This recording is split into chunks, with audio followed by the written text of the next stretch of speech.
Hello friends, मु आज सजना साग एवं फूल गोटे पिठो करी। सजना साग देह पाई केते उपकारी सेटा तो आपण माने जानिचंती। सेति पाई मु गोटे कंसा नेची। कंसारे गोटे चामच कॉर्नफ्लोर ऐड करिची, 2 चामच चाउल चूना ऐड करिची।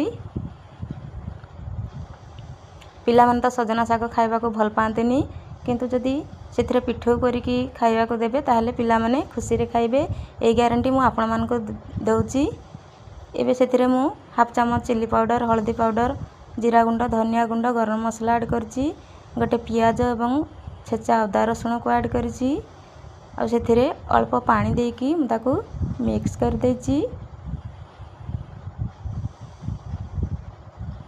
मु आगुरु लूण पकई नथिली, सेथि पई एबे हाफ चामच लूण को ऐड करची एवं ताकू भल भाबरे मिक्स कर देची। सेथिरे मु एबे सजना साग एवं फूल को पकईकी भल भाबरे मिक्स कर देची।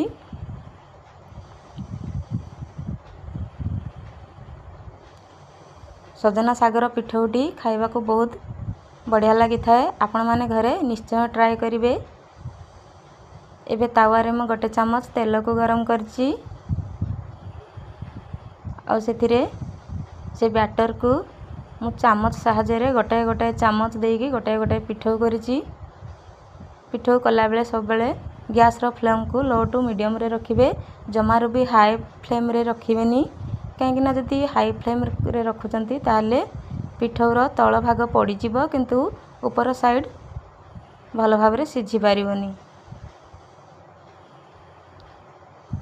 ए पिठौटी खाइबा को बहुत टेस्टी एवं डेलीशियस होई थाए। देखंतु 5 मिनिट पर पिठोर गोटे साइड हो जाइए। मु एबे ताकू पलटई देइची। एई पिठौटी करिकी आपण माने निश्चय घरे पिला को एवं घर लोकन को खाइबा को देबे। आउ पिला माने खाइबा को जमारो मना करिवेनी। एई ग्यारंटी मु 100% आपण मान को दउची। एवं एबे सेथिरे मु अल्प टिके तेल दे देइची।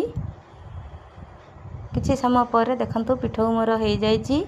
आउ पिठौटी देखा जेतिकी डेलीशियस देखा जाउची सेतिकी खाइबा पाई टेस्टी मध्य होइची। आशा करूची वीडियोटी आपण मान को निश्चय भल लागिथिबो। आउ ए रेसिपीटी आपण मान निश्चय घरे ट्राई करिवे। आउ रेसिपीटी केमती हेची कमेंट करी मते निश्चय जणैबे। रहूची पुणी देखा हबी आउ एक नुआ रेसिपी सहित। जय जगन्नाथ।